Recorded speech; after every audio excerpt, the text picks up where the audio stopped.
They called him the Super Samoan, but that was just the beginning of the story.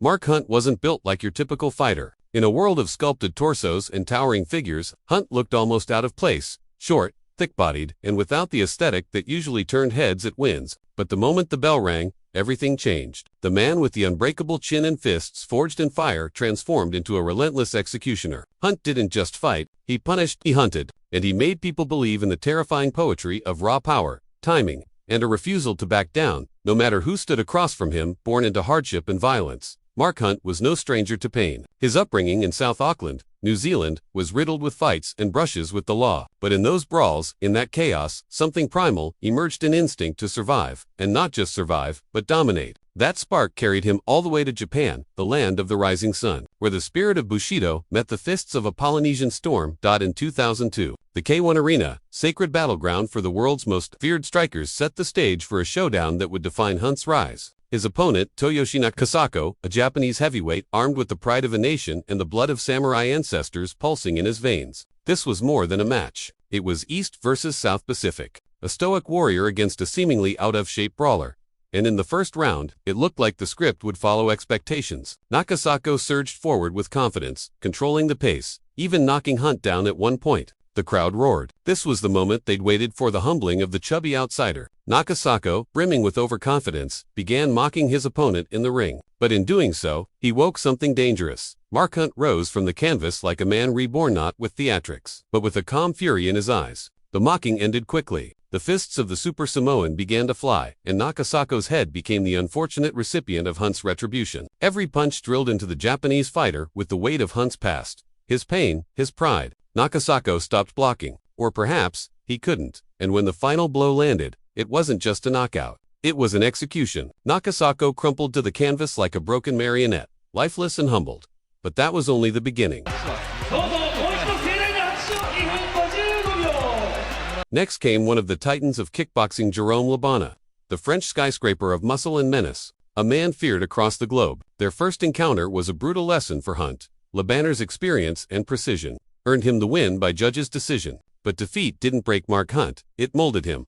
1 year later, under the blinding lights of Tokyo Dome Stadium, the rematch was set. Pundits expected another lesson, maybe even a finishing blow. But Hunt came in different, hungrier, sharper, deadlier. Labana opened strong, keeping distance, dictating the rhythm. It looked like the Frenchman was already preparing to hoist the banner of victory once again. But Hunt wasn't about to be dismissed a second time. As the rounds progressed, the Super Samoan closed the distance, shrugging off the Frenchman's strikes and unleashing his own. And this time, the fists didn't miss. Hunt pounded Labana with a savage rhythm, unleashing years of bottled rage. The tide turned, then drowned the Frenchman in a flood of fists. Hunt knocked out the elite veteran in a chilling display of persistence and power, sending the once invincible giant to the mat in a heap. A rematch turned redemption. But Hunt's path wasn't one of meteoric rise. It was a road built on broken jaws and shattered egos. Every opponent underestimated the chubby guy from South Auckland, until they did in single quotes. Nathan Briggs, another Aussie heavyweight, entered the ring with credentials and confidence.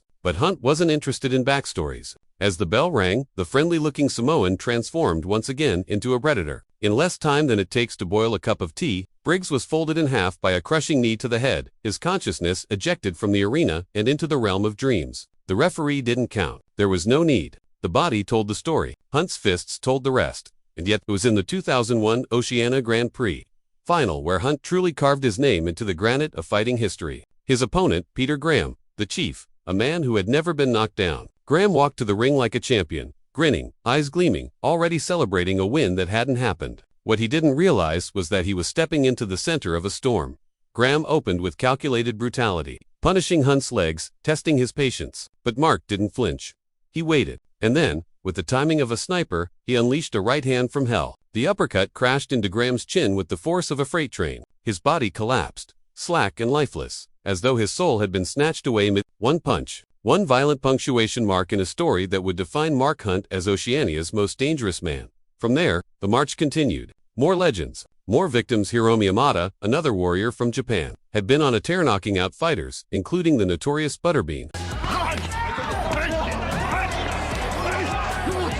But against Hunt, he looked like prey. From the opening seconds, Hunt stalked him, cornered him, and devoured him. The fists were merciless. Amada, once a lion, now a lamb, was reduced to a trembling figure hiding behind his gloves. Hunt didn't allow mercy. The knockout came, brutal and definitive.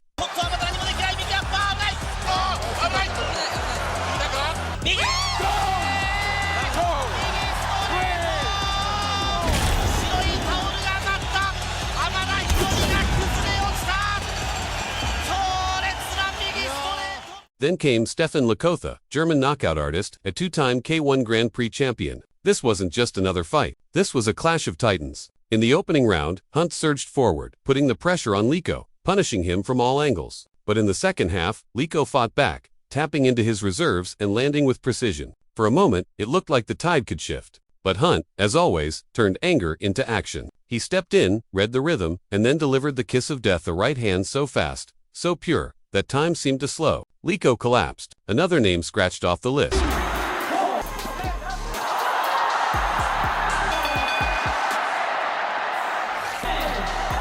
And yet, there was one final chapter in this early career carnage. Andrew Peck, a fellow Kiwi and formidable striker. The bout began with Peck throwing kicks like daggers, trying to keep Hunt at bay. But you can't tame a cyclone. Hunt closed the distance, and with the inevitability of a hammer falling from the sky, landed a bomb of a right hand that separated Peck from his senses. The knockout was so vicious, so chilling, that Peck required medical rehabilitation afterward. Hunt unbuttered walked away, like it was just another day at the office. Mark Hunt didn't become a legend through hype or marketability. He did it through pain, his and others. Through endurance, through a chin that refused to break and fists that refused to miss. His style was simple but terrifying. Take the best you have, and give you something worse in return. He wasn't the fastest. He wasn't the most athletic, but when it came to sheer violence, raw knockout power, and the ability to absorb punishment like a Terminator programmed for destruction, no one stood taller. No one fell harder.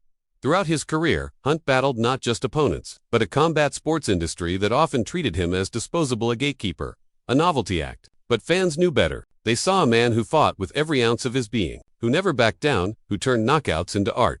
Even in the UFC, far past his physical prime, Hunt delivered unforgettable KOs and wars that would echo through MMA history. He was a folk hero for the underdog, proof that heart and power could still break through a world obsessed with aesthetics and hype. From K1 to Pride to the UFC, Mark Hunt built a career that can only be described as mythic. Not just because of what he did, but because of how he did it. No trash talk, just violence, respect, and an unshakable belief in the power of his hands. As the lights dimmed on his career in 2018, the legacy remained. Not just in the win column, not just in the titles or rankings, but in the highlight reels, in the jaws that were broken, in the moments when the crowd held their breath, then exploded as another titan fell. Mark Hunt wasn't a fighter. He was a force of nature, and every time he stepped into the ring, the world watched, knowing that something brutal, something unforgettable, was about to happen. Because when the Super Samoan hunted, he didn't stop until his prey was silent. What do you think, fight fans? Do you remember the moment Mark Hunt earned your respect? Was it the KO of Labanner, the destruction of Peter Graham, or maybe it was later, when he defied the odds in the UFC against giants half his age? Let us know your favorite Mark Hunt moment in the comments below. And if you love these deep dives into the legends of combat sports, hit that like button, subscribe for more knockout storytelling, and ring the bell so you never miss a new episode. Until next time, keep your guard up and stay ruthless.